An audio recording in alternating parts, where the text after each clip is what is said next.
ਤੁਸੀਂ ਸੁਣ ਰਹੇ ਹੋ Chawla news network Toronto CNN Toronto. Mintu ਜੀ ਵੈਲਕਮ ਜੀ, ਆਇਆਂ ਨੂੰ ਸਵਾਗਤ ਹੈ। ਸਤਿ ਸ੍ਰੀ ਅਕਾਲ। शुक्रिया जी, सारिਆਂ ਨੂੰ सत श्री अकाल जी। मिंटू जी, ਭਾਰਤੀ ਸਾਬਕਾ ਉਪ ਰਾਸ਼ਟਰਪਤੀ ਨੇ ਹਾਮਿਦ ਅੰਸਾਰੀ ਸਾਹਿਬ, ਹਾਂਜੀ, ਉਹਨਾਂ ਨੇ ਇੱਕ ਬੜਾ ਤਿੱਖਾ ਜਿਹਾ ਬਿਆਨ, ਉਹਨੂੰ ਵਿਵਾਦਤ ਬਿਆਨ ਲਿਖਿਆ ਜਾ ਰਿਹਾ, ਉਹਨੂੰ ਕਾਫੀ ਉੱਤੇ ਜਿਹੜਾ ਹੈ ਹੱਲਾ ਗੁੱਲਾ ਹੋ ਰਿਹਾ। ਬਿਆਨ ਉਹਨਾਂ ਦਾ ਜਿਹੜਾ ਹੈ ਉਹਦੇ ਵਿੱਚ ਉਹਨਾਂ ਨੇ ਕਾਫੀ ਟਿੱਪਣੀਆਂ ਕੀਤੀਆਂ ਨੇ ਜੀ, ਹਾਂਜੀ, ਔਰ ਟਿੱਪਣੀਆਂ ਵੀ ਅਜਿਹੇ ਮੌਕੇ 'ਤੇ ਕੀਤੀਆਂ ਨੇ ਕਿ ਉਹਦੇ ਨਾਲ ਕੁਝ ਅਮਰੀਕਾ ਦੇ ਵੀ ਜਿਹੜੇ ਨੇ ਵੱਡੇ ਉੱਚੇ ਕੱਦ ਦੇ ਜਿਹੜੇ ਨੇਤਾ ਨੇ ਉਹਨਾਂ ਦਾ ਵੀ ਜ਼ਿਕਰ ਆਉਂਦਾ ਵਿੱਚ। ਉਹਨਾਂ ਨੇ ਵੀ ਕਾਫੀ ਕੁਝ ਬੋਲਿਆ। ਮੈਂ ਖਬਰ ਸਾਰੀ ਪੂਰੀ ਸੁਣਾਈ ਹੈ। ਮੈਂ ਤੁਹਾਡਾ ਪ੍ਰਤੀਕਰਮ, ਕਿਉਂਕਿ ਹੁਣ ਕਾਫੀ ਇਸ ਮਸਲੇ ਨੂੰ ਲੈ ਕੇ ਕਾਫੀ ਰੌਲਾ ਰੱਪਾ ਪੈਣਾ ਸਾਬਕਾ ਉਪ ਰਾਸ਼ਟਰਪਤੀ ਦੇ ਬਿਆਨ 'ਤੇ ਜਿਹੜਾ ਹੈ, ਤੁਹਾਡਾ ਨਜ਼ਰੀਆ ਕੀ ਹੈ? ਕੀ ਕਹਿਣਾ ਚਾਹੋਗੇ? ਕੀ ਕੁਝ ਹੋ ਰਿਹਾ ਉੱਥੇ? देखो, चलो मैं ਤੁਹਾਨੂੰ ਇਸ ਖਬਰ ਦੇ ਵਿੱਚੋਂ ਖਬਰ ਦਿੰਦਾ ਕਿ ਅਸਲ 'ਚ ਕੀ ਸੀਗਾ ਕਿ ਗੁਜਰਾਤ ਤੇ ਦੰਗਿਆਂ ਤੋਂ ਬਾਅਦ ਇੱਕ ਇੰਡੀਅਨ ਅਮਰੀਕਨ ਮੁਸਲਿਮ ਕੌਂਸਲ ਬਣੀ ਸੀ ਯੂਐਸ ਦੇ ਵਿੱਚ। ਉਹ ਕਰਵਾਉਂਦੇ ਨੇ ਪ੍ਰੋਗਰਾਮ ਜੀ। ਤਾਂ ਉੱਥੇ ਇੱਕ ਇਸ ਤਰ੍ਹਾਂ ਦਾ ਪ੍ਰੋਗਰਾਮ ਰੱਖਿਆ ਸੀਗਾ, ਉਹ ਕਾਂਗਰੈਸ਼ਨਲ ਭਾਸ਼ਣ ਟਾਈਪ ਸੀਗਾ। ਹਾਮਿਦ ਅੰਸਾਰੀ ਨੇ ਵੀ ਜੁੜਨਾ ਸੀ ਵਰਚੁਅਲ ਤਰੀਕੇ ਨਾਲ। ਤਾਂ ਅੱਛਾ, ਉਸ ਤੋਂ ਬਾਅਦ ਕਿਉਂਕਿ ਹੁਣ ਆਪਾਂ ਨੂੰ ਪਤਾ ਕਿ ਇੱਥੇ ਕਾਂਗਰਸ ਪਾਰਟੀ ਹੈ, ਇੱਥੇ ਕਾਂਗਰਸ ਪਾਰਟੀ ਹੈ, ਪਰ ਯੂਐਸ ਦੇ ਵਿੱਚ ਕਾਂਗਰਸ ਦਾ ਮਤਲਬ ਤੁਹਾਨੂੰ ਪਤਾ ਹੀ ਹੈ, ਉਹ ਉੱਥੇ ਸਦਨ ਆ ਜਾਂਦਾ ਹੈ। ਸੋ ਇਸ ਕਰਕੇ ਉੱਥੇ ਕੁਛ ਉਹਨਾਂ ਦੇ ਮਤਲਬ ਕਿ ਜਦੋਂ ਐਮਪੀਜ਼ ਹੁੰਦੇ ਆ ਉਹ ਵੀ ਆਏ ਸਨ, ਜਿਹਦੇ ਵਿੱਚ ਐਡ ਮਾਰਕੇ ਵੀ ਸੀਗਾ। ਇੰਡੀਆ ਦਾ ਜਿਹੜਾ ਤਰਕ ਹੈ ਉਹ ਕਹਿੰਦੇ ਕਿ ਐਡ ਮਾਰਕੇ ਹਮੇਸ਼ਾ ਸਾਡੇ ਉਲਟ ਰਿਹਾ, ਪਹਿਲਾਂ ਹੀ ਸਾਡੇ ਉਲਟ ਰਿਹਾ। ਬਸ ਆਹੀ ਰੌਲਾ ਕਿ ਹਾਮਿਦ ਅੰਸਾਰੀ ਨੇ ਅੱਗੇ ਵੀ ਕਿਤੇ ਨਾ ਕਿਤੇ ਇਹੋ ਜਿਹਾ ਬਿਆਨ ਦਿੱਤਾ ਸੀਗਾ। ਹਾਮਿਦ ਅੰਸਾਰੀ ਵੈਸੇ ਜੇ ਤੁਸੀਂ ਦੇਖੋਗੇ ਤਾਂ ਮੁਖਤਿਆਰ ਅੰਸਾਰੀ ਦਾ ਵਡੇਰਾ ਹੈ। ਮੁਖਤਾਰ ਅੰਸਾਰੀ ਜਿਹੜਾ ਬਹੁਤ ਵੱਡਾ ਬਾਹੂਬਲੀ ਹੈ। ਸੋ ਚਲੋ, ਪਰਿਵਾਰਾਂ ਦੇ ਵਿੱਚ ਇਸ ਤਰ੍ਹਾਂ ਦੀਆਂ ਹੁੰਦੀਆਂ ਨੇ, ਰਿਸ਼ਤੇਦਾਰੀਆਂ ਮਿਲਦੀਆਂ, ਕੋਈ ਸਾਧ ਬਣ ਜਾਂਦਾ, ਕੋਈ ਚੋਰ ਬਣ ਜਾਂਦਾ, ਉਹ ਕੋਈ ਦਿੱਕਤ ਪਰੇਸ਼ਾਨੀ ਨਹੀਂ ਹੈ। ਹਾਮਿਦ ਅੰਸਾਰੀ ਜੀ ਨੇ ਅੱਗੇ ਵੀ ਐਸਾ ਬਿਆਨ ਦਿੱਤਾ ਸੀਗਾ। ਤਾਂ ਬਹਰਹਾਲ ਇਸੇ ਗੱਲ ਨੂੰ ਲੈ ਕੇ ਹੀ ਇੰਡੀਆ ਦੇ ਵਿੱਚ ਰੌਲਾ ਹੈ, ਰੌਲਾ ਰੱਪਾ ਪੈਣਾ ਸੁਭਾਵਿਕ ਆ ਕਿ ਹਾਮਿਦ ਅੰਸਾਰੀ ਇੱਕ ਬਹੁਤ ਵੱਡੀ ਪੋਸਟ ਤੇ ਰਹੇ ਨੇ, ਉਹਨਾਂ ਨੂੰ ਇਸ ਤਰ੍ਹਾਂ ਨਹੀਂ ਸੋਚਦਾ, ਔਰ ਖਾਸ ਤੌਰ ਤੇ ਜਿਹੜੇ ਐਂਟੀ ਇੰਡੀਆ ਲੋਕ ਨੇ ਕਿ ਉਹਨਾਂ ਦੇ ਵਿੱਚ ਜਾ ਕੇ ਇਸ ਤਰ੍ਹਾਂ ਦਾ ਬਿਆਨ ਦਿੱਤਾ ਜਾਵੇ। ਇਹ ਇੱਕ ਪੱਖ ਆ। ਪਰ ਦੂਸਰਾ ਪੱਖ ਕੀ ਹੈ ਕਿ ਉਹਨਾਂ ਨੇ ਕਿਹਾ ਕੀ ਹੈ? ਉਹਨਾਂ ਨੇ ਹਿੰਦੂ ਰਾਸ਼ਟਰ ਦਾ ਜਿਹੜਾ ਇਹ ਤਥਾ ਕਥਿਤ ਸੰਕਲਪ ਹੈ, ਕਾਲਪਨਿਕ ਸੰਕਲਪ ਹੈ ਜਿਹੜਾ, ਉਹਦੇ ਤੇ ਗੱਲ ਕੀਤੀ ਹੈ। ਮਾਈਨੋਰਿਟੀ ਦੇ ਨਾਲ ਜੋ ਹੋ ਰਿਹਾ ਉਹਦੀ ਗੱਲ ਕੀਤੀ ਹੈ। ਤੇ ਬਾਕੀ ਜੇ ਹੁਣ ਜੈਨੋਸਾਈਡ ਵਾਚ ਦੀ ਰਿਪੋਰਟ ਹੈ, ਪਿਛਲੇ ਦਿਨੀ ਆਈ ਹੈ, ਤੇ ਉਹਨਾਂ ਨੇ ਜੈਨੋਸਾਈਡ ਵਾਚ ਵਾਲਿਆਂ ਨੇ ਮੇਰੇ ਖਿਆਲ ਦੇ ਨਾਲ ਅੱਗੇ ਇੱਕ ਰਵਾਨਾ ਦਾ ਕੀਤਾ ਸੀ ਇਸੇ ਤਰ੍ਹਾਂ ਪ੍ਰੈਡਿਕਸ਼ਨ, ਤਾਂ ਸੱਚ ਸਾਬਤ ਹੋਇਆ ਸੀ। ਤਾਂ ਉਹਨਾਂ ਨੇ ਕਿਹਾ ਸੀਗਾ ਕਿ ਇੱਥੇ ਵੀ ਜੈਨੋਸਾਈਡ ਹੋ ਸਕਦਾ ਇੰਡੀਆ 'ਚ ਜੇ ਇਹੋ ਜਿਹੇ ਹਾਲਾਤ ਇਸੇ ਤਰ੍ਹਾਂ ਅੱਗੇ ਵੱਧਦੇ ਰਹੇ। ਅੱਛਾ, ਉਹ ਰਿਪੋਰਟ ਹੈ, ਅਸੀਂ ਉਹਨੂੰ ਖਾਰਜ ਕਰ ਸਕਦੇ ਹਾਂ, ਸਾਡਾ ਹੱਕ ਆ, ਪਰ ਅਸੀਂ ਸਥਿਤੀਆਂ ਨੂੰ ਨਜ਼ਰ ਅੰਦਾਜ਼ ਕਰਕੇ ਵੀ ਖਤਰਾ ਸੇਰ ਨਹੀਂ ਸਕਦੇ।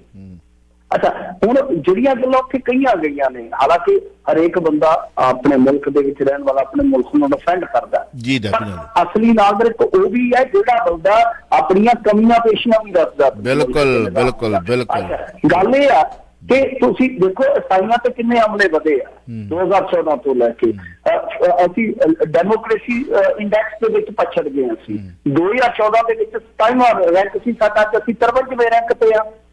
ਉਹਦੇ ਕੁਛ ਤੇ ਕਾਰਨ ਰਹੇ ਨੇ ਨਾ, ਕੁਛ ਤੇ ਕਾਰਨ ਰਹੇ। ਅੱਜ ਅਸੀਂ ਅਰਧ ਲੋਕਤੰਤਰ ਤੋਂ ਵੀ ਥੱਲੇ ਚਲੇ ਗਏ ਹਾਂ, ਜੋ ਕੈਟਾਗਰੀ ਹੈ, ਉਹ ਕੁਛ ਤੇ ਕਾਰਨ ਰਹੇ ਨੇ।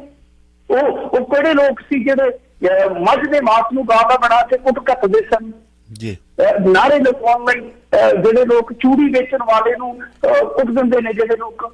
ਸੋ ਇਹ ਚੀਜ਼ਾਂ, ਇਹਨਾਂ ਤੋਂ ਵੀ ਅਸੀਂ ਕਿਤੇ ਨਾ ਕਿਤੇ ਅਸੀਂ ਪਾਸੇ ਨਹੀਂ ਹੋ ਸਕਦੇ। ਅਸੀਂ ਇਹਨਾਂ ਘਟਨਾਵਾਂ ਨੂੰ ਵੀ ਅੱਖਾਂ ਮੀਟ ਕੇ ਅਸੀਂ ਬਰਕਰਾਰ ਨਹੀਂ ਕਰ ਸਕਦੇ ਕਿ ਈਸਾਈਆਂ ਦੇ ਵਾਸਤੇ ਤੇ ਇਹਨਾਂ ਨੇ ਪਿੱਛੇ ਜੇ ਤੁਹਾਨੂੰ ਯਾਦ ਉਹਨਾਂ ਨੇ ਖਬਰ ਵੀ ਸੁਣਾ ਕੇ ਗਿਆ ਸੀ ਤੁਹਾਨੂੰ ਕਿ ਜਿਹੜੀ ਉਹ ਕੋਲਕਾਤਾ ਵਾਲੀ ਸੀ ਇੱਕ ਮਦਰ ਟੈਰੇਸਾ ਜੋ ਉਹਨਾਂ ਦਾ ਚੱਲਦਾ ਸੰਗਠਨ ਇੱਥੇ ਚੱਲਦਾ ਹੈ, ਤੇ ਉਹਦੀ ਫੰਡਿੰਗ ਰੋਕ ਦਿੱਤੀ ਸੀ। ਜਦੋਂ ਰਾਇਲ ਲੈਵਲ ਤੇ ਰੌਲਾ ਪਿਆ ਤਾਂ ਫਿਰ ਉਹ ਫੰਡਿੰਗ ਜਿਹੜੀ ਖੋਲ ਦਿੱਤੀ ਗਈ। ਈਸਾਈਆਂ ਦੇ ਕਿੰਨੇ ਹਮਲੇ ਤੁਹਾਨੂੰ ਮਿਲ ਜਾਣਗੇ ਅਮਰੀਕਾ, ਜਦਕਿ ਕ੍ਰਿਸਚੀਅਨ ਤੁਹਾਨੂੰ ਪਤਾ ਪੂਰੀ ਦੁਨੀਆ ਦੇ ਵਿੱਚ ਪਾਵਰਫੁਲ ਨੇ, ਉਹ ਫਿਰ ਰਿਪੋਰਟਾਂ ਉਸ ਹਿਸਾਬ ਦੀਆਂ ਹੀ ਬਣਾਉਣਗੇ। ਬਿਲਕੁਲ ਜੀ, ਇਹ ਆ ਕਿ ਦੋਨੇ ਪੱਖ ਨੇ ਕਿ ਠੀਕ ਹੈ ਐਂਟੀ ਇੰਡੀਆ ਕੰਪੇਨ ਵੀ ਚੱਲਦੀ ਹੈ ਜੀ ਪੂਰੇ ਵਰਲਡ ਦੇ ਵਿੱਚ, ਮੈਂ ਤੇ ਇਸ ਗੱਲ ਦੇ ਨਾਲ ਐਗਰੀ ਕਰਦਾ, ਉਹ ਚੱਲਦੀ ਹੈ, ਉਹ ਜੀਓ ਪੋਲਿਟਿਕਸ ਦਾ ਹਿੱਸਾ ਹੁੰਦਾ ਹੈ।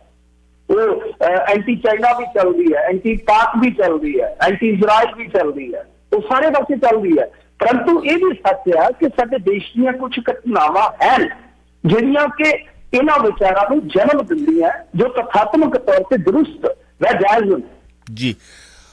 ਦੇਖਿਆ ਜਾਵੇ ਤਾਂ ਜਦੋਂ ਤੁਸੀਂ ਧਰਮ ਸੰਸਦ ਦੇ ਵਿੱਚ ਸ਼ਰੇਆਮ ਇੱਕ ਫਿਰਕੇ ਦੇ ਲੋਕਾਂ ਨੂੰ ਕਤਲ ਕਰਨ ਦਾ ਹੁਕਮ ਸੁਣਾਉਂਦੇ ਹੋ ਜਾਂ ਉਹ ਤੇ ਤਕਰੀਰਾਂ ਕਰਦੇ ਹੋ, ਕਹਿੰਦੇ ਫਿਰ ਅਸੀਂ ਬਾਰ-ਬਾਰ ਕਰਾਂਗੇ, ਤੇ ਮੈਂ ਤਾਂ ਉਦੋਂ ਵੀ ਕਿਹਾ ਸੀ ਵੀ ਕੀ ਇਹ ਉੱਥੋਂ ਤੱਕ ਥੋੜ੍ਹੀ ਰਹਿ ਜਾਣਾ ਕਿ ਤੁਸੀਂ ਆਪਣੀ ਭਾਸ਼ਾ ਦੇ ਵਿੱਚ ਬੋਲ ਦਿੱਤਾ ਤੇ ਸਮਝ ਲਿਆ ਕਿ ਉਹ ਪੁਰਾਣਾ ਸਮਾਂ ਅੱਜ ਸਾਰੀਆਂ ਭਾਸ਼ਾਵਾਂ ਦੇ ਵਿੱਚ ਉਹਦਾ ਉਲੱਥਾ ਹੋ ਕੇ ਛਪਣਾ ਹੈ।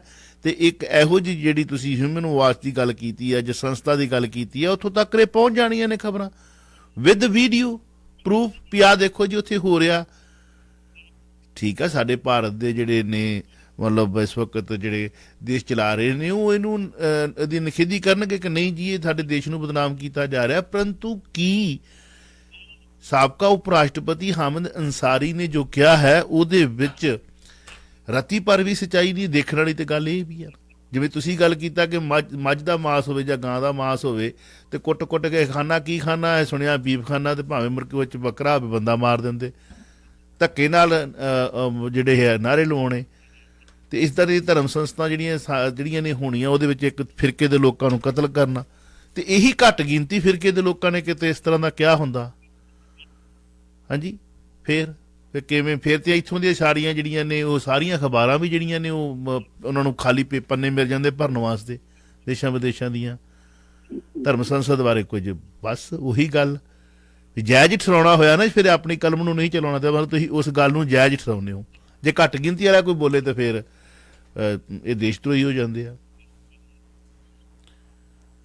ਨਸੀਰੁੱਦੀਨ ਸ਼ਾਹ ਮੇਰੇ ਖਿਆਲ 'ਚ ਉਹਦਾ ਹੀ ਬਿਆਨ ਸੀ, ਉਹਨੇ ਜਦੋਂ ਕਿਹਾ ਸੀਗਾ ਕਿ ਤੁਸੀਂ ਸਾਨੂੰ ਕੁੱਟਣ ਮਾਰਨ ਆਓਗੇ ਤੇ ਅਸੀਂ ਚੁੱਪ ਕਰਕੇ ਬੈਠੇ ਰਵਾਂਗੇ। ਵੀ ਜੇ ਤੁਸੀਂ ਕਿਸੇ ਦੇ ਘਰ ਵੜੋਗੇ ਇੱਕ ਤਬਕੇ ਦੇ ਤੇ ਉਹ ਚੂੜੀਆਂ ਪਾ ਕੇ ਥੋੜੀ ਬੈਠੇ ਆ ਵੜੋ, ਵੀ ਉਹ ਤੁਹਾਡੀ ਬਰਦਾਸ਼ਤ ਕਰ ਲੈਣਗੇ, ਜਾਂ ਕੁੱਟ ਜੋ ਮਾਰ ਜੋ ਸਾਨੂੰ ਜਾਓ। ਤੇ ਇਹੋ ਜਿਹੇ ਉਹਦੇ ਬੋਲ ਵਿਗੜ ਗਏ। ਜਿਨ੍ਹਾਂ ਦੇ ਬੋਲ ਵਿਗੜੇ ਨੇ, ਜਿਨ੍ਹਾਂ ਨੇ ਸ਼ੁਰੂ ਕੀਤਾ ਪਹਿਲਾਂ, ਉਹਨਾਂ ਦੇ ਬੋਲ ਤੁਹਾਨੂੰ ਵਿਗੜੇ ਦਿਖਾਈ ਨਹੀਂ ਦਿੱਤੇ, ਉਹਨਾਂ ਦੇ ਬੋਲ ਵਿਖਾਈ ਨਹੀਂ ਦਿੰਦੇ। ਗੱਲ ਨੂੰ ਵੇਖੋ, ਹੁਣ ਸੰਤ ਜਰਨੈਲ ਸਿੰਘ ਹੁਣਾਂ ਤੱਕ ਮੈਂ ਲੈ ਜਾਵਾਂ ਤੇ ਫਿਰ ਇਹ ਉਹ ਲਿੰਕ ਜੋੜਨ ਵਾਲੀ ਗੱਲ ਆ। ਪਹਿਲਾਂ ਕਿੰਨੇ ਕਿਹਾ ਸੀ ਸਿੱਖਾਂ ਨੂੰ ਧਮਕਾਇਆ ਹੀ ਡਰਾਇਆ ਸੀ, ਉਸ ਵਕਤ ਉਹਦਾ ਜਵਾਬ ਦਿੱਤਾ ਸੀ। ਉਹ ਗੱਲ ਨਹੀਂ ਫੜਨੀ। ਉਹ ਜਿਹੜੀ ਗੱਲ ਜਿਹੜੀ ਪੁਆੜੇ ਦੀ ਜੜ ਉੱਥੇ ਨਹੀਂ ਜਾਣਾ, ਜਿਹੜੀ ਪੁਆੜੇ ਦੀ ਜੜ ਵੀ ਪੁਆੜਾ ਕਿੰਨੇ ਪਾਇਆ ਤੇ ਜਵਾਬ ਕਿਉਂ ਦਿੱਤਾ ਗਿਆ, ਉਹ ਹਵਾ ਹੱਲਾ ਹੋ ਗਿਆ। ਇਸ ਤਰ੍ਹਾਂ ਹੀ ਆ, ਮਤਲਬ ਸਾਡੇ ਕੰਨ ਜਿਹੜੇ ਨੇ ਉਹ ਉਹੀ ਚੀਜ਼ ਸੁਣਨਾ ਚਾਹੁੰਦੇ ਜੋ ਸਾਨੂੰ ਚੰਗੀ ਲੱਗਦੀ। ਖੈਰ, ਮੇਰੇ ਨਾਲ ਕਾਲਾਂ ਵੀ ਫਲੈਸ਼ ਹੋ ਰਹੀਆਂ ਨੇ, ਸਮੇਂ ਦੀ ਨਜ਼ਾਕਤ ਨੂੰ ਸਮਝਦੇ ਹੋਏ ਪਈ ਅਸੀਂ ਅਗਲੀ ਕਾਲ 1 ਮਿੰਟ ਬਾਅਦ ਲੈਂਦੇ ਹਾਂ। ਪਰੰਤੂ ਮੈਂ ਜਿਹੜਾ ਹੈ ਸਵਾਲ ਆ ਮੇਰਾ ਕਿ ਕਾਂਗਰਸ ਦੀ ਜਿਹੜੀ ਬਗਾਵਤ ਹੈ ਉਹ ਕਾਫੀ ਜੰਗੀ ਪੱਧਰ ਤੇ ਹੈ। ਹਾਂਜੀ, ਬਗਾਵਤ ਦੀ ਅੱਗ 'ਚ ਚੁਲਸੀਆਂ 12 ਸੀਟਾਂ, ਕੀ ਕਹਿਣਾ ਚਾਹੋਗੇ? ਪਰੰਤੂ ਇੱਕ ਕਾਲ ਲੈ ਲਈਏ ਪਹਿਲਾਂ। ਹੈਲੋ। ਹਾਂਜੀ ਭਾਜੀ, ਸਤਿ ਸ੍ਰੀ ਅਕਾਲ। ਬਹੁਤ ਇਨਫੋਰਮੇਟਿਵ ਐਜੂਕੇਸ਼ਨਲ ਪ੍ਰੋਗਰਾਮ ਤੁਸੀਂ ਦਿੰਦੇ ਹੋ, ਬਹੁਤ ਹੀ ਜ਼ਬਰਦਸਤ। ਮੈਂ ਕੰਗ੍ਰੈਚੁਲੇਟ ਕਰਦਾ ਵਾਰ ਤੁਹਾਨੂੰ ਦੋਹਾਂ ਨੂੰ। ਤੇ ਮੇਰਾ ਕੁਐਸਚਨ ਹੈ ਰਿਗਾਰਡਿੰਗ ਕਿ ਹੁਣ ਚੋਣ ਜਾਬਤਾ ਹੋ ਗਿਆ ਹੈ, ਔਰ ਜਿਸ ਤਰੀਕੇ ਨਾਲ ਅਮਿਤ ਸ਼ਾਹ ਨੇ ਕੱਲ ਮਥੁਰਾ ਦੇ ਵਿੱਚ ਮੀਟਿੰਗਸ ਕੀਤੀਆਂ, ਔਰ ਕੀ ਇਹਨਾਂ ਤੇ ਲਾਗੂ ਨਹੀਂ ਹੁੰਦਾ?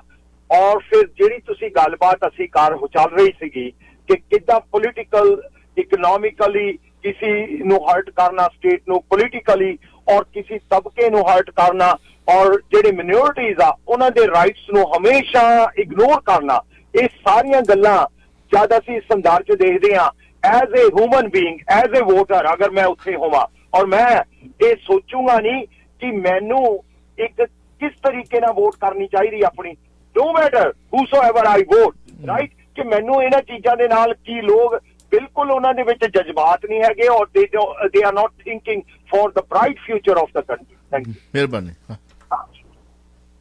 ਠੀਕ ਮੈਨੂੰ ਸਮਝ ਨਹੀਂ ਆਈ ਜੀ ਇਹਨਾਂ ਦੇ ਇੱਕ ਤਾਂ ਜਿਹੜਾ ਅਮਿਤ ਸ਼ਾਹ ਵਾਲੀ ਗੱਲ ਆ ਬਸ ਅਮਿਤ ਸ਼ਾਹ ਵਾਲੀ ਗੱਲ ਤੇ ਹੀ ਕਰਨੀਆਂ। ਹਾਂਜੀ, ਮੀਟਿੰਗਾਂ ਕਰਨੀਆਂ ਚੋਣ ਜ਼ਾਬਤੇ ਦਾ ਉਲੰਘਣ ਨਹੀਂ ਹੁੰਦੀਆਂ ਜੀ। ਚੋਣ ਜ਼ਾਬਤੇ ਦਾ ਉਲੰਘਣ ਹੁੰਦਾ ਕਿ ਤੁਸੀਂ ਕਿਸੇ ਨੂੰ ਪ੍ਰਲੋਭਨ ਨਹੀਂ ਦੇ ਸਕਦੇ, ਲਾਲਚ ਨਹੀਂ ਦੇ ਸਕਦੇ, ਤੁਸੀਂ ਨਵੇਂ ਕੋਈ ਐਲਾਨ ਨਹੀਂ ਕਰ ਸਕਦੇ, ਵੋਟਰ ਨੂੰ ਪ੍ਰਭਾਵਿਤ ਨਹੀਂ ਕਰ ਸਕਦੇ। ਕਈ ਕਿਸਮ ਦਾ ਹੋ ਜਾਂਦਾ ਹੈ, ਕਈ ਕਿਸਮ ਦਾ ਆ ਜਾਂਦਾ ਚੋਣ ਜ਼ਾਬਤਾ। ਸੋ ਇਹ ਨਹੀਂ ਹੈ ਕਿ ਤੁਸੀਂ ਮੀਟਿੰਗ ਨਹੀਂ ਕਰ ਸਕਦੇ। ਤੁਸੀਂ ਮੀਟਿੰਗ ਸ਼ਬਦ ਇਸਤੇਮਾਲ ਕੀਤਾ ਕਿ ਉਹ ਮੀਟਿੰਗਾਂ ਕਰ ਰਹੇ ਨੇ, ਪਰ ਮੀਟਿੰਗਾਂ ਚੋਣ ਜ਼ਾਬਤੇ ਦੇ ਵਿੱਚ ਕੋਈ ਗੈਰ ਕਾਨੂੰਨੀ ਨਹੀਂ ਹੈ। ਤੇ ਵੈਸੇ ਵੀ ਚੋਣ ਜ਼ਾਬਤਾ ਜਿਹੜਾ ਹੁੰਦਾ ਹੈ ਜੀ, ਚੋਣ ਜ਼ਾਬਤਾ ਕੋਈ ਸੰਵਿਧਾਨਕ ਮੱਦ ਨਹੀਂ ਹੈਗੀ। ਮੈਂ ਤੁਹਾਡੀ ਇਨਫੋਰਮੇਸ਼ਨ ਵਾਸਤੇ ਇੱਕ ਹੋਰ ਗੱਲ ਕਹਾਂ, ਸੁਣੋ, ਚੋਣ ਜ਼ਾਬਤਾ ਕੋਈ ਸੰਵਿਧਾਨਕ ਮੱਦ ਨਹੀਂ ਹੈ ਜੀ। ਇਸ ਤਰ੍ਹਾਂ ਦੀ ਇਹ ਇੱਕ ਜਿਵੇਂ ਮੰਨ ਲਓ ਅਸੀਂ ਕਬੱਡੀ ਦਾ ਟੂਰਨਾਮੈਂਟ ਕਰਵਾਇਆ ਹੈ ਤੇ ਸਾਰੀਆਂ ਟੀਮਾਂ ਨੂੰ ਕਹਿ ਦਿੱਤਾ ਹੈ ਕਿ ਭਾਈ ਮੈਚ ਸਟਾਰਟ ਹੋਣ ਤੋਂ 2 ਮਿੰਟ ਪਹਿਲਾਂ ਤੁਸੀਂ ਗਰਾਊਂਡ 'ਚ ਹੋਵੋਗੇ, ਬਟ ਉਹਦੇ ਵਾਸਤੇ ਕੋਈ ਪੰਚਾਇਤ ਨੇ ਤੇ ਮਤਾ ਥੋੜੀ ਨਾ ਪਾਇਆ। ਇਹ ਇੱਕ ਜ਼ਾਬਤਾ ਬਣਾ ਦਿੱਤਾ ਗਿਆ। ਸੋ ਚੋਣ ਜ਼ਾਬਤਾ ਜਿਹੜਾ ਉਹ ਸਾਰੀਆਂ ਪਾਰਟੀਆਂ ਮੰਨਣ ਵਾਸਤੇ ਹਾਮੀਦਾਰ ਹੋਈਆਂ ਤਾਂ ਇੱਕ ਕੰਡਕਟ ਬਣਾ ਦਿੱਤਾ ਗਿਆ, ਮਾਡਲ ਕੋਡ ਆਫ ਕੰਡਕਟ, ਇੱਕ ਕੋਡ ਕੰਡਕਟ ਬਣਾ ਦਿੱਤਾ ਗਿਆ। ਸੋ ਇਹਦੇ ਚ ਕੀ ਹੈ ਕਿ ਕੁਝ ਚੀਜ਼ਾਂ ਮੰਨੀਆਂ ਜਾਂਦੀਆਂ, ਕੁਝ ਚੀਜ਼ਾਂ ਨਹੀਂ ਮੰਨੀਆਂ ਜਾਂਦੀਆਂ, ਉਲੰਘਣ ਕੀਤੇ ਜਾਂਦੇ ਆ। ਖਾਸ ਤੌਰ ਤੇ ਕਿਤੇ ਜਿਹੜਾ ਕੋਵਿਡ ਪ੍ਰੋਟੋਕਾਲ ਹੈ, ਕਥਿਤ ਤੌਰ ਤੇ ਮੈਂ ਹਮੇਸ਼ਾ ਉਸ ਚੀਜ਼ ਦਾ ਤੁਹਾਨੂੰ ਪਤਾ ਹੀ ਨਿੰਦਕ ਕਰਨਾ ਤਾਂ ਕਿ ਇੱਕ ਗਰੀਬ ਤਬਕੇ ਤੇ ਥੋਪਿਆ ਜਾਂਦਾ ਹੈ, ਜਦ ਕਿ ਕੋਵਿਡ ਪ੍ਰੋਟੋਕਾਲ ਦਾ ਸਭ ਤੋਂ ਵੱਡਾ ਉਲੰਘਣ ਹਮੇਸ਼ਾ ਆਯੂਪੀ ਸੀ ਪਿਛਲੇ ਦਿਨੀ ਅਮਿਤ ਸ਼ਾਹ ਨੇ ਕੀਤਾ ਹੈ। 9058131320 905-813-1320 ਅਗਰ ਤੁਹਾਡਾ ਕੋਈ ਕੁਐਸਚਨ ਹੈ। ਪ੍ਰੋਟੋਕਾਲ ਦੀ ਗੱਲ ਕੀਤੀ ਹੈ, ਚੋਣ ਜ਼ਾਬਤਾ ਜਿਹੜਾ ਹੈ ਉਹਦੇ ਵਿੱਚ ਕਈ ਤਰ੍ਹਾਂ ਦੇ ਹੁੰਦੇ ਆ। ਚੋਣ ਜ਼ਾਬਤਿਆਂ ਦੇ ਵਿੱਚ ਕਈ ਤਰ੍ਹਾਂ ਦੀਆਂ ਵਾਗਿਆ ਹੁੰਦੀਆਂ, ਰੌਲਾ ਰੱਪਾ ਪੈਂਦਾ, ਵਿਰੋਧੀ ਧਿਰ ਕਹਿੰਦਾ ਜੀ ਉਹ ਕਰਤਾ ਇਹਨਾਂ ਨੇ, ਉਹ ਕਰ ਦਿੱਤਾ। ਉਹ ਬਾਅਦ ਚੋਣ ਕਮਿਸ਼ਨ ਨੇ ਕੀ ਫੈਸਲਾ ਲੈਣਾ ਹੁੰਦਾ ਉਹ ਤੁਹਾਨੂੰ ਪਤਾ ਹੀ ਹੈ। ਜਿਵੇਂ ਨਰਿੰਦਰ ਮੋਦੀ ਸਾਹਿਬ ਪ੍ਰਧਾਨ ਮੰਤਰੀ ਜਦੋਂ ਕਮਲ ਦੇ ਫੁੱਲ ਨੂੰ ਲੈ ਕੇ ਚਰਚਾ ਦੇ ਵਿੱਚ ਆਏ ਸਨ, ਉਹਨੂੰ ਵੀ ਕਹਿੰਦੇ ਮੈਂ ਤੁਹਾਨੂੰ ਦੱਸ ਕੇ ਕਿਹਾ ਨਾ, ਇਹਦੇ ਚ ਹੋਇਆ ਕੋਈ ਕੁਛ ਨਹੀਂ ਜੀ, ਕਿਉਂਕਿ ਤੁਹਾਡੇ ਕੋਲ ਕੋਈ ਸੰਵਿਧਾਨਕ ਇੱਕ ਕੋਈ ਮਤਲਬ ਕਿ ਤੁਹਾਡੇ ਕੋਲ ਫਰੇਮਵਰਕ ਵੀ ਤਾਂ ਹੋਣਾ ਚਾਹੀਦਾ ਨਾ ਕਿਸੇ ਚੀਜ਼ ਵਾਸਤੇ। ਜੀ ਜੀ ਜੀ ਜੀ ਜੀ। ਸੋ ਇਹ ਗੱਲਾਂ ਸਾਡੀ ਇੰਡੀਅਨ ਨਾਗਰਿਕਾਂ ਤੱਕ ਨਹੀਂ ਪਹੁੰਚਦੀਆਂ ਹੇਠਲੇ ਪੱਧਰ ਤੇ ਕਿ ਜ਼ਰੂਰਤ ਕਿੱਥੇ ਆ, ਐਗਜ਼ੈਕਟ ਰਿਫਾਰਮਸ ਕਰਨ ਦੀ ਲੋੜ ਕਿੱਥੇ ਆ। ਚੋਣ ਕਮਿਸ਼ਨ ਨੂੰ ਇੰਪਾਵਰ ਕਰਨਾ ਚਾਹੀਦਾ। ਜਿਵੇਂ ਹੁਣ ਪਿਛਲੇ ਦਿਨ ਸੁਪਰੀਮ ਕੋਰਟ ਨੇ ਆਖਿਆ ਕਿ ਫ੍ਰੀ ਦੇ ਵਿੱਚ ਇਕੱਠੇ ਵੰਡਣੇ ਬੰਦ ਕਰੋ। ਅੱਛਾ, ਇਹ ਗੱਲ ਮੈਂ 2013 ਚ ਵੀ ਸੁਣੀ ਸੀ ਕਿ ਸੁਪਰੀਮ ਕੋਰਟ ਨੇ ਐਗਜ਼ੈਕਟ ਉਦੋਂ ਵੀ ਇਸ ਤਰ੍ਹਾਂ ਦਾ ਹੀ ਪ੍ਰਤੀਕਰਮ ਦਿੱਤਾ ਸੀਗਾ, ਪਰ ਹੋਇਆ ਕਿ ਚੋਣ ਕਮਿਸ਼ਨ ਨੇ ਇੱਕ ਮੀਟਿੰਗ ਸੱਦ ਲਈ। ਇਤਿਹਾਸ ਚ ਲੈ ਜਾਣਾ ਤੁਹਾਨੂੰ, 7-8 ਸਾਲ ਪਹਿਲਾਂ ਮੀਟਿੰਗ ਸੱਦ ਲਈ, ਇੱਕ ਬਸਪਾ ਤੋਂ ਬਿਨਾਂ, ਦਲਿਤਾਂ ਦੀ ਪਾਰਟੀ ਤੋਂ ਬਿਨਾਂ ਦੂਜੀਆਂ ਪਾਰਟੀਆਂ ਮੁੱਕਰ ਗਈਆਂ। ਉਹ ਕਹਿੰਦੇ ਕਿ ਨਹੀਂ ਇਹ ਤੇ ਜ਼ਰੂਰੀ ਹੈ, ਗਰੀਬਾਂ ਦੇ ਉਧਾਰ ਵਾਸਤੇ ਜ਼ਰੂਰੀ ਹੈ। ਤੇ ਗਰੀਬਾਂ ਦੀ ਪਾਰਟੀ ਕਹਿੰਦੀ ਕਿ ਨਹੀਂ, ਇਹ ਲਾਲਚ ਵਗੈਰਾ ਜਿਹੜੇ ਦੇਣੇ ਬੰਦ ਕਰਨੇ ਚਾਹੀਦੇ ਵਾਕਿਆ। ਅੱਛਾ, ਚੋਣ ਕਮਿਸ਼ਨ ਨੇ ਕਮੇਟੀ ਬਿਠਾ ਦਿੱਤੀ ਕਿ ਇਹ ਜੀ ਅਬਜ਼ਰਵ ਕਰਿਆ ਕਰੇਗੀ ਇਸ ਤਰ੍ਹਾਂ ਦੀਆਂ ਚੀਜ਼ਾਂ। ਤੇ ਉਸ ਤੋਂ ਬਾਅਦ ਤਾਂ ਸਭ ਤੋਂ ਵੱਡੇ ਐਲਾਨ ਕੀਤੇ ਗਏ, 15-15 ਲੱਖ ਰੁਪਇਆ ਦੇਣ ਵਾਲਾ ਵੀ ਤੇ ਐਲਾਨ ਉਸ ਤੋਂ ਬਾਅਦ ਹੀ ਹੋਇਆ ਜੀ। ਚਲੋ, ਵੈਸੇ ਅਸੀਂ ਪ੍ਰਾਈਵੇਟ ਕਾਲ ਲੈਂਦੇ ਨਹੀਂ ਤੇ ਪ੍ਰਾਈਵੇਟ ਕਾਲ ਆਈ ਹੈ, ਦੇਖ ਲੈਂਦੇ ਹਾਂ ਕੀ ਕਹਿਣਾ ਚਾਹੁੰਦੇ। ਵੈਲਕਮ ਜੀ। ਹੈਲੋ, ਹਾਂਜੀ ਚਾਵਲੇ, ਸਤਿ ਸ੍ਰੀ ਅਕਾਲ ਜੀ। ਤੇ ਮਿੰਟੂ ਭਾਜੀ ਸਤਿ ਸ੍ਰੀ ਅਕਾਲ। ਸਤਿ ਸ਼੍ਰੀ ਅਕਾਲ ਵੀਰੇ। ਸਤਿ ਸ਼੍ਰੀ ਅਕਾਲ। ਹਾਂਜੀ ਮਿੰਟੂ ਭਾਈ ਤੋਂ ਇੱਕ ਸਵਾਲ ਸੀਗਾ ਜੀ, ਜਿਵੇਂ ਉਹ ਖਬਰ ਅੱਜ ਮਾਰਨਿੰਗ ਸੁਣੀ ਸੀ ਸਤਵਿੰਦਰ ਬਿੱਟੀ ਉਹਨਾਂ ਦੀ ਵੀ ਟਿਕਟ ਕੱਟ ਕੇ ਬੀਬੀ ਭੱਠਲ ਉਹਨਾਂ ਦੇ ਜਵਾਈ ਨੂੰ ਦੇਤੀ, ਤੇ ਉਹ ਵੀ ਹੁਣ ਜਾਣਗੇ ਕਿਤੇ ਹੋਰ ਪਾਰਟੀ ਨੇ ਉਹਨਾਂ ਨੂੰ ਮਨਾ ਲਿਆ ਜੀ। ਫਿਰ ਦੱਸ ਦਿਓ ਪਲੀਜ਼ ਜੀ। ਮਿਹਰਬਾਨੀ। ਮਨਾ ਲਿਆ ਜੀ? ਨਹੀਂ, ਉਹ ਜਾਣਗੇ ਜਾਂ ਮੰਨ ਜਾਣਗੇ ਕਹਿਣ ਤੋਂ ਭਾਵ? ਨਹੀਂ, ਉਹ ਬੀਬੀ ਕਹਿੰਦੀ ਆ ਮੈਂ ਆਜ਼ਾਦ ਲੜੂਗੀ। ਇਹਦਾ ਹੁੰਦਾ ਕਿ ਦੇਖੋ ਵੱਡੇ ਲੀਡਰ ਹੁੰਦੇ, ਕਈ ਵਾਰ ਮਨਾ ਲੈਂਦੇ ਕੁਝ ਲੀਡਰਾਂ ਨੂੰ, ਪਰ ਚਲੋ ਮੈਂ ਚਾਵਲਾ ਸਾਹਿਬ ਦਾ ਸਵਾਲ ਵੀ ਵਿੱਚ ਇਨਕਲੂਡ ਹੀ ਕਰ ਦਿੰਦਾ ਕਿ ਕਾਂਗਰਸ ਦੀਆਂ ਕਿੰਨੀਆਂ ਸੀਟਾਂ ਤੇ ਇਸ ਟਾਈਮ ਬਗਾਵਤ ਦੀ ਅੱਗ ਝੁਲਸਦੀ ਪਈ, ਉਹ ਦਰਜਨ ਭਰ ਆ। ਚਲੋ ਮੈਂ ਸਾਰੀਆਂ ਉਂਗਲਾਂ ਉਹੀ ਗੱਲ ਕਰ ਲੈਣੇ ਆ ਜੀ। ਚਲੋ, ਦਰਜਨ ਭਰ ਸੀਟਾਂ ਤੇ ਬਗਾਵਤ ਹੈ। ਖਡੂਰ ਸਾਹਿਬ ਤੋਂ ਦਿੰਪਾ ਵਿਟਰ ਗਿਆ, ਉਹਨੇ ਤੇ ਕੱਲ ਜਿਹੜਾ ਟਵੀਟ ਕੀਤਾ ਉਹ ਕਹਿੰਦਾ ਕਿ ਵਫਾਦਾਰੀਆਂ ਤੇ ਰੋਕੜੇ ਭਾਰੀ ਪੈ ਗਏ। ਇਹ ਪਤਾ ਨਹੀਂ ਇਹਨਾਂ ਦੀ ਟੀਮ ਦੇ ਵਿੱਚ ਗੀਤਕਾਰ ਵੀ ਬੈਠੇ ਹੁੰਦੇ ਆ, ਉਹ ਮਤਲਬ ਕਿ ਟਵੀਟ ਵੀ ਪੂਰੇ ਕਾਵਿਕ ਰੰਗ ਦੇ ਵਿੱਚ ਹੁੰਦੇ ਨੇ। ਆਹ ਕੀ ਬਾਤ ਹੈ। ਮਤਲਬ ਕਿ ਜਿੱਦਾਂ ਉਹ ਟੁੱਟੇ ਦਿਲ ਵਾਲੇ ਗੀਤ ਲਿਖਦੇ ਹੁੰਦੇ ਸੀਗੇ ਨਾ ਕਿ ਸਾਡੇ ਪਿਆਰ ਤੇ ਜ਼ਮੀਨਾਂ ਭਾਰੀ ਪੈ ਗਈਆਂ ਜਾਂ ਪੈਸੇ ਭਾਰੀ ਪੈ ਗਏ, ਮਤਲਬ ਉਹ ਕਹਿੰਦੇ ਕਿ ਸਾਡੀਆਂ ਵਫਾਦਾਰੀਆਂ ਤੇ ਰੋਕੜਾ ਭਾਰੀ ਪੈ ਗਿਆ, ਦਾ ਮਤਲਬ ਕਿ ਸਿੱਖੀ ਰੋਕੜੇ ਦੀ ਜ਼ੋਰ ਤੇ ਟਿਕ ਲਿਆ। ਅੱਛਾ, ਸਮਰਾਲੇ ਤੋਂ 4 ਵਰੀ ਦਾ ਬਜ਼ੁਰਗ ਬੰਦਾ ਅਮਰੀਕ ਤੇ ਲੋਕ ਕਹਿੰਦਾ 60 ਸਾਲ ਯਾਰ ਮੇਰੇ ਤੇ ਕੰਮ ਲਿਆ ਹੈ, ਹੁਣ ਬੌਡੇ ਬਲਦਾਂ ਨੂੰ ਕੱਢ ਕੇ ਬਾਹਰ ਮਾਰਿਆ, ਮੈਂ ਤੇ ਆਪ ਜਾਤ ਲੜੂ ਨਿਕਲ ਕਾਗਜ਼ ਭਰਤੇ। ਇਸ ਤਰ੍ਹਾਂ ਸ਼ਤਰਾਹ ਨੇ ਸਾਰੇ ਪਾਸੇ ਜਾਨੀ 12 ਸੀਟਾਂ ਨੇ ਜਿੱਥੇ ਬਗਾਵਤ ਆ। ਤੇ ਜਿਹੜੀ ਗੱਲ ਹੈਗੀ ਆ ਬਿੱਟੀ ਦੀ ਕਿਉਂਕਿ ਨਵਜੋਤ ਸਿੱਧੂ ਦੇ ਨਾਲ ਉਹਨਾਂ ਦੇ ਅੱਛੇ ਤਾਲੁਕਾਤ ਨੇ, ਅੱਛੀ ਸਮਝ ਆ ਉਹਨਾਂ ਦੀ। ਹੋ ਸਕਦਾ ਹੈ ਨਵਜੋਤ ਸਿੱਧੂ ਉਹਨਾਂ ਨੂੰ ਮਨਾ ਲਵੇ। ਹਾਲ ਦੀ ਘੜੀ ਉਹਨਾਂ ਨੇ ਕਾਗਜ਼ ਨਹੀਂ ਭਰੇ, ਨਾਮਜ਼ਦਗੀਆਂ ਚੱਲ ਰਹੀਆਂ। ਪਤਾ ਆਪਾਂ ਨੂੰ ਇਹੀ ਲੱਗੇਗਾ ਜਿਵੇਂ ਮੈਂ ਤੁਹਾਨੂੰ ਅਮਰੀਕ ਸਿੰਘ ਢਿੱਲੋਂ ਜਿਹੜੇ 4 ਵਾਰ ਦੇ ਵਿਧਾਇਕ ਆ ਉਹਨਾਂ ਵੱਲੋਂ ਕਾਗਜ਼ ਦਾਖਲ ਕਰ ਦਿੱਤੇ ਗਏ ਆ ਜੀ, ਕਾਗਜ਼ ਦਾਖਲ ਕਰ ਦਿੱਤੇ ਗਏ। ਔਰ ਵਾਲੇ ਦਿਨਾਂ 'ਚ ਪਤਾ ਲੱਗੇਗਾ ਕਿ ਕਿਹੜਾ ਬੰਦਾ ਸਹੀ ਢੰਗ ਦੇ ਨਾਲ ਕਾਗਜ਼ ਭਰ ਕੇ ਬਾਗੀ ਬਣਦਾ ਹੈ।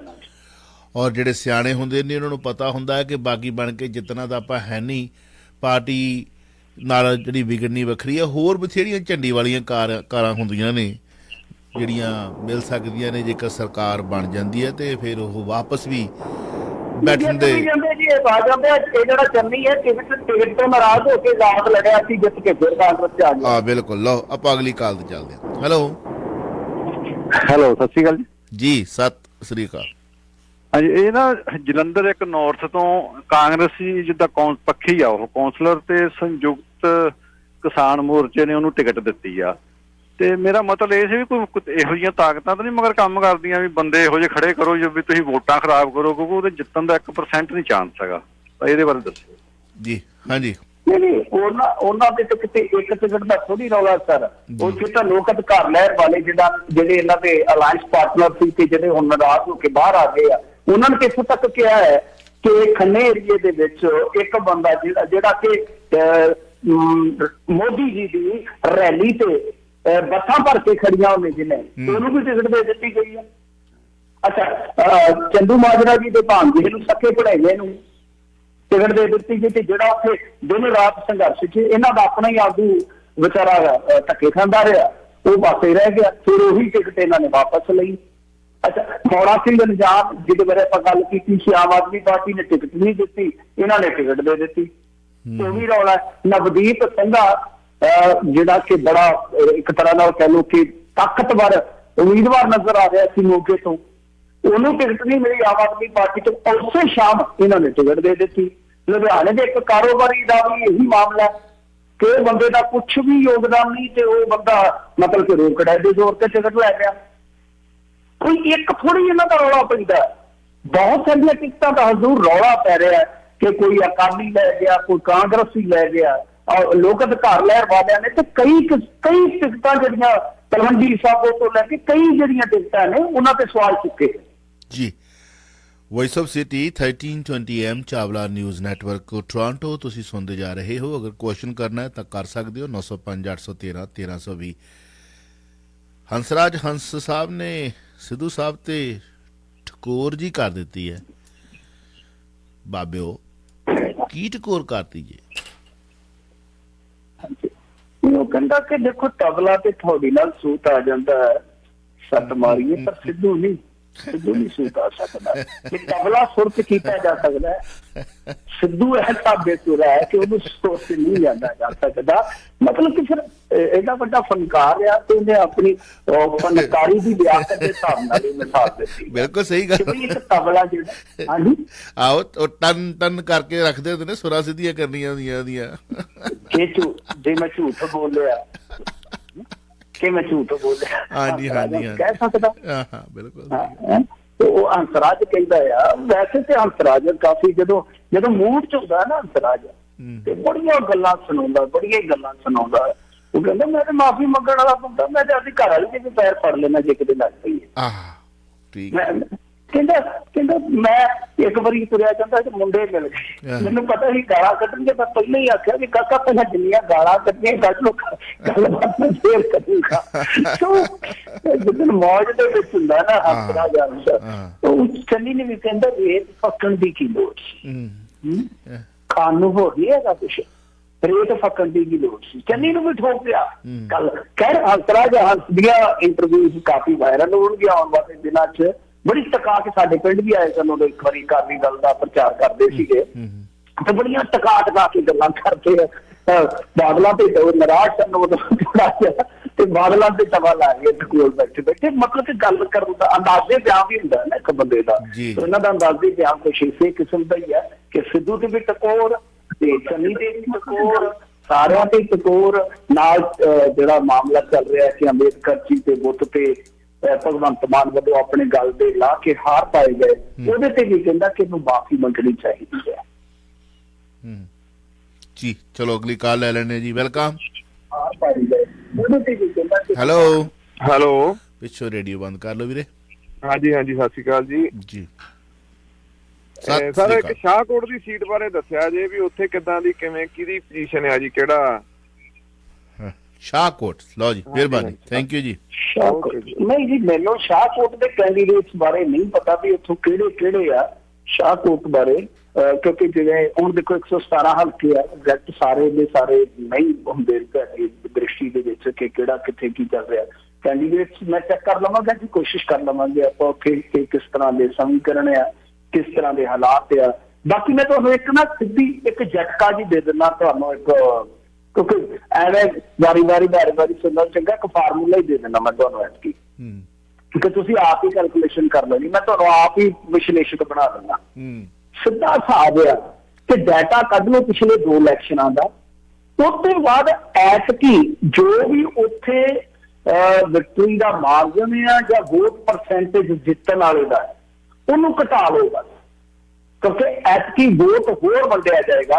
ਜਿਹੜਾ ਜਿੱਤਣ ਵਾਸਤੇ ਵੋਟ ਚਾਹੀਦਾ ਹੈ ਆਮ ਹਲਕਿਆਂ 'ਚ, ਜਿਵੇਂ ਮੰਨ ਲਓ ਇੱਕ ਸਿੱਧਾ ਜਿਹਾ ਰਫਲੀ ਇੱਕ ਅੰਦਾਜ਼ਾ ਲਾ ਲਈਏ ਕਿ ਲੱਖ ਵੋਟ ਪੋਲ ਹੋਏਗਾ, ਤਾਂ ਸਮਝ ਲਓ ਐਤਕੀ 20-25 ਹਜ਼ਾਰ ਵਾਲਾ ਹੀ ਬਾਜੀ ਮਾਰ ਜਾਏਗਾ। ਉਹਦੇ 'ਚ ਹੋ ਸਕਦਾ 25-30 ਹਜ਼ਾਰ ਵਾਲਾ ਹੀ ਬਾਜੀ ਮਾਰ ਜਾਵੇ। ਤਾਂ ਉਹ ਵੇਖਣਾ ਪਵੇਗਾ ਤੁਹਾਨੂੰ ਕਿ ਕਾਂਗਰਸੀ ਤੇ ਅਕਾਲੀ ਤੇ ਆਮ ਆਦਮੀ ਪਾਰਟੀ ਇਹ 3 ਟੌਪ ਤੇ ਹੀ ਰਹਿਣਗੇ ਜ਼ਿਆਦਾਤਰ ਹਲਕਿਆਂ 'ਚ, ਤੇ ਕੁਝ ਹਲਕਿਆਂ 'ਚ ਭਾਜਪਾ ਆ ਜਾਏਗੀ ਨਾਲ ਚੌਥੀ, ਤੇ ਫਿਰ ਕੁਝ ਥਾਵਾਂ ਤੇ ਕੁਝ ਥਾਵਾਂ ਤੇ ਆ ਜਾਣਗੇ ਅਮਰਿੰਦਰ ਕੇ ਜਾਂ ਢੀਂਡ ਸਿੰਘ ਕੇ, ਤਾਂ ਉੱਥੇ ਉਹ 5 ਕੋਨੀ ਮੁਕਾਬਲਾ ਬਣ ਜਾਏਗਾ। ਪਰ ਟੌਪ ਦੇ 3 'ਚ ਜਿੱਥੇ ਆਉਣਗੇ ਉਹ ਅਰਧ ਸ਼ਹਿਰੀ ਤੇ ਜਿਹੜੇ ਨਰੋਲ ਪਿੰਡੂ ਹਲਕੇ ਆਉਣਗੇ, ਉੱਥੇ ਮਤਲਬ ਕਿ ਤਕੋਨੀ ਟੱਕਰ ਹੋਏਗੀ। ਤੇ ਜਿਹਦਾ ਕੋਰ ਵੋਟ ਬੈਂਕ ਸਥਿਰ ਹੈ, ਜਿਵੇਂ ਕਾਂਗਰਸ ਦਾ ਹੈ, ਅਕਾਲੀਆਂ ਦਾ ਹੈ, ਉਹਨਾਂ ਦੇ ਚਾਂਸ ਜਿਹੜੇ ਆ ਉਹ ਵੱਧਦੇ ਜਾਣਗੇ ਉਸ ਕੋਰ ਵੋਟ ਦੇ ਹਿਸਾਬ ਦੇ ਨਾਲ। ਤੇ ਬਾਕੀ ਟੁੱਟਵੀਂ ਵੋਟ ਜਾਂ ਸਵਿੰਗ ਵੋਟ ਜਿਹੜੀ ਹੁੰਦੀ ਹੈ ਉਹ ਫਿਰ ਕਿਤੇ ਰਿਜ਼ਲਟਾਂ ਨੂੰ ਪ੍ਰਭਾਵਿਤ ਕਰਦੀ ਨਜ਼ਰ ਆਏਗੀ, ਜਿਵੇਂ ਕਿਸਾਨਾਂ ਦੇ ਕੁਝ ਕੈਂਡੀਡੇਟ ਹੋ ਗਏ ਜਾਂ ਭਾਜਪਾ ਦੇ ਕੁਝ ਕੈਂਡੀਡੇਟ ਹੋ ਗਏ। ਲੋ ਆਪਾਂ ਗੱਲਬਾਤ ਕਰਾਂਗੇ ਅਗਲੀ ਕਾਲ ਦੇ ਨਾਲ। ਤੇ ਉਧਰ ਪਤਾ ਲੱਗਾ ਕਿ ਸਾਬਕਾ DGP ਦੀਆਂ ਪਤਨੀਆਂ ਕਹਿੰਦੀਆਂ ਵੀ ਆ ਜਾ ਮੈਦਾਨੇ ਜੰਗ 'ਚ, ਟੱਕਰ ਦਿਲਚਸਪ ਹੋਵੇਗੀ। ਆਖਰੀ ਕੁਐਸਚਨ ਆ, ਵਾਈਂਡ ਅਪ ਕਰਾਂਗੇ। ਹਾਂਜੀ ਵੈਲਕਮ ਜੀ। ਹਾਂਜੀ ਸਤਿ ਸ਼੍ਰੀ ਅਕਾਲ ਬੇਟਾ ਦਰਬਾਰ ਜੀ, ਸਤਿ ਸ਼੍ਰੀ ਅਕਾਲ ਮਿੰਟੂ ਜੀ। ਇਹ ਜਿਹੜਾ ਆਪਣਾ ਹੰਸਰਾਜ ਹੰਸਾ, ਇਹ ਤਾਂ ਕੁਰਸੀ ਦਾ ਇੰਨਾ ਭੁੱਖਾ ਸੀਗਾ ਨਾ, ਮੈਂ ਕਦੇ ਕਿਤੇ ਨੱਠ ਰੂ ਕੇ ਇਹਨੂੰ ਕੁਰਸੀ ਮਿਲ ਗਈ। ਤੇ ਇਹ ਹੁਣ ਦੇਖੋ ਕਿ ਸੜਕ ਤੇ ਅੱਗ ਤੁਰੀ ਜਾਂਦੀ, ਕੁੜੀਆਂ ਨੂੰ ਦੱਸ ਗਿਆ ਗਾਣੇ, ਜਿਹੜੇ ਵੱਡਾ ਗਾਇਕ ਹੈਗਾ ਸੀਗਾ, ਇਹਨੂੰ ਅਕਲ ਹੈ ਨਹੀਂ। ਮਿਸੀ ਗੋਸਲ, ਆਪਾਂ ਇੱਕ ਗੱਲ ਨੂੰ ਕਿੰਨੀ ਕੋਈ ਰੜਕਣਾ ਇਸ ਚੀਜ਼ ਨੂੰ। ਉਹ ਚਲੋ ਇਹ ਤਾਂ ਛੱਡੋ, ਕਿਹੜਾ ਲੀਡਰ ਦੁੱਧ ਧੋਤਾ ਤੇ ਕਿਹੜਾ ਕਲਾਕਾਰ ਆ ਜਿਹਦੇ ਗੀਤ ਦੇ ਵਿੱਚ ਨਹੀਂ, ਤੁਸੀਂ ਦੱਸੋ ਇੱਕ ਕਲਾਕਾਰ ਦਾ ਨਾਂ ਲੈ ਦਿਓ। ਚਲੋ ਮੈਂ ਹੰਸ ਦਾ ਕੋਈ ਫੈਨ ਨਹੀਂ, ਇਹਨਾਂ ਨੂੰ ਇੰਨੀ ਕੁਰਸੀ ਦੀ ਪਈ ਵਾ। ਨਹੀਂ ਵੇਖੋ ਹਰ ਬੰਦਾ ਉੱਥੇ ਕੋਈ ਨਾ ਕੋਈ, ਕਿਹੜਾ ਕਲਾਕਾਰ, ਮਾਮਾ ਸਦੀਕ ਆ ਗਿਆ, ਕੁਲਦੀਪ ਮਾਨਕ ਵੀ ਗਿਆ ਸੀ, ਬੜੇ ਕਲਾਕਾਰ ਨੇ ਸਾਰੇ। ਇੱਥੇ ਦੇਖ ਲਓ, ਇੱਥੇ ਵੀ ਤੇ ਸਾਡੇ ਲੋਕਾਂ ਨੇ MPP ਬਣੇ ਹੀ ਆ ਨਾ। ਚਲੋ ਆਪਣੀ ਇਹਦੇ ਤੇ ਇੱਕ ਆਪਾਂ ਜੇ ਆਮ ਸੌਰੀ ਮਿਸੀ ਗੋਸਲ, ਸੌਰੀ ਮੈਨੂੰ ਕੋਈ ਕਲਾਕਾਰ ਦੱਸੋ, ਮੈਂ ਤੁਹਾਨੂੰ ਰਾਈਟ ਵੇ ਦੱਸ ਦੂੰਗਾ ਵੀ ਉਹ ਆ ਗੀਤ। ਕਲਾਕਾਰਾਂ ਦੀ ਗੱਲ ਛੱਡੋ, ਹੁਣ ਇੱਥੇ ਕਟਾ ਕਰਦਾ ਵੀ ਆਪ ਇਹ ਕੀ ਕਰਦੇ।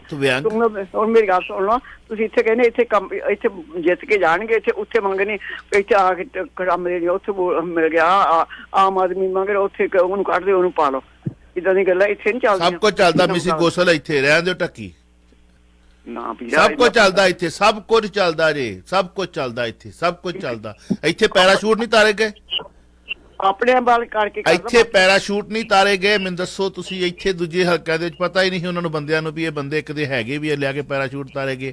ਇੱਥੇ ਨਹੀਂ ਹੈਗਾ, ਇੱਥੇ ਵੀ ਹੈਗਾ। ਇੱਥੇ ਤੁਹਾਡੇ ਕੋਲ ਹੱਥ ਜੋੜ ਕੇ ਅਸੀਂ ਤੁਹਾਡੇ ਬੰਦਿਆਂ ਕੀ ਕੀਤਾ।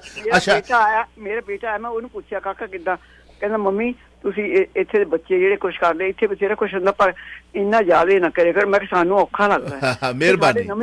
ਨਵੀਂ ਪਾਰਲੀਮੈਂਟ ਹੋਈ ਹੈ ਤੇ ਸਾਨੂੰ ਵੀ ਬੜਾ ਔਖਾ ਲੱਗਦਾ ਵੀ ਸਾਡੇ ਬੰਦੇ ਉੱਥੇ ਇੰਨੇ ਕਿਉਂ ਚਲੇ ਗਏ ਜੀ। ਮਿਹਰਬਾਨੀ, ਥੈਂਕ ਯੂ ਜੀ, ਸੋ ਨਾਈਸ, ਥੈਂਕ ਯੂ।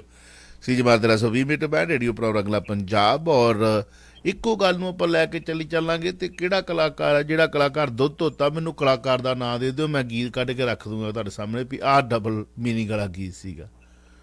ਉਹ ਵੇਖੋ ਸੜਕਾਂ ਤੇ ਅੱਗ ਤੁਰੀ ਜਾਂਦੀ ਹੈ, ਉਸੇ ਅੱਗ ਨੂੰ ਸੂਫੀ ਗਾਇਕ ਨੇ ਕਹਿ ਦਿੱਤਾ ਵਿਸਕੀ ਦੀ ਬੋਤਲ ਵਰਗੀ ਮੈਂ ਕੁੜੀ ਫਸਾ ਲਈ। ਦੱਸੋ ਕੀ ਕਰੋਗੇ ਤੁਸੀਂ। ਪੰਜਾਬ ਦੀ ਕੋਇਲ ਕਹਿੰਦੀ ਆ ਜਾ ਭਾਬੀ ਦੇਖ ਲੈ ਧਰੂ ਤਾਰਾ। ਉਹ ਧਰੂ ਤਾਰੇ ਦੇ ਮਤਲਬ ਕੱਢ ਕੇ ਵੇਖੋ ਕਿੱਥੇ ਜਾਂਦਾ ਗੀਤ ਨੂੰ। ਅੱਧੀ ਰਾਤ ਤੱਕ ਮੈਂ ਪੜ੍ਹਦੀ ਤੈਨੂੰ ਚਿੱਠੀਆਂ ਲਿਖਣ ਦੀ ਵਾਰੀ, ਕੀ ਸੁਨੇਹਾ ਦਿੱਤਾ ਉਹਨੇ।